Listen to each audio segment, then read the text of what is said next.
بسم اللہ الرحمن الرحیم ایاک نعبد و ایاک نستعین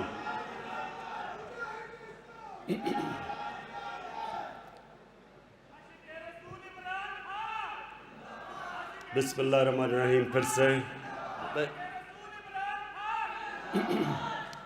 میں سب سے پہلے آج ان سب کا جنہوں نے آج 12 ربیع الاول کو اور 3 دن پہلے سے سارے شہروں کو سجایا ہوا ہے، پشاور، لاہور اور خاص طور پہ جو اسلام آباد میں جس بھرپور طریقے سے ہم نے خوشیاں بنائی ہیں اس مبارک مہینے کی، تو میں ان سب کو آج خراج تحسین پیش کرتا ہوں۔ اور میں خاص طور پہ جو ابھی آپ کو میں ایک چھوٹی سی فلم دکھاؤں گا 5 منٹ کی، جس طرح دل سے یہ فلم بنائی گئی ہے، میں یہ چاہتا تھا کہ ایک ایسی 5 منٹ کی فلم ہو جو کم از کم ہماری یوتھ کو، نوجوانوں کو بتائے تو صحیح کہ ہم کیوں اپنے نبی صلی اللہ علیہ وسلم سے اتنا عشق کرتے ہیں۔ کئی لوگوں کو ابھی تک اس چیز کا علم نہیں کہ یہ ہم کیوں ان کی سالگرہ کی خوشیاں بناتے ہیں۔ لوگ خوشیاں بناتے ہیں، ان کو یہ بھی نہیں پتہ۔ تو میں وہ چاہتا تھا کہ ایک چھوٹی سی پہلے 5 منٹ کی فلم ہو، اس کے بعد میں آپ سے بات کروں گا، جو یہ بتائے کہ انہوں نے کتنا بڑا دنیا کی تاریخ میں وہ انقلاب لے کے آئے، اور پھر وہ دیکھتے دیکھتے ایک عظیم قوم بن گئے مسلمان، اور پھر وہ نیچے کیوں آئے۔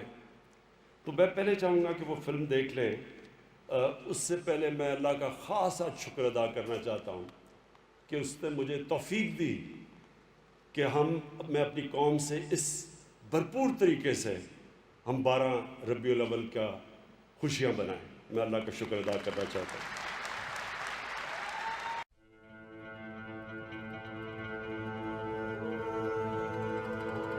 ایک دور تھا کہ جب عرب قبائل چاروں اطراف سے بڑی عالمی طاقتوں اور تہذیبوں کے درمیان ہونے کے باوجود غیر اہم تھے،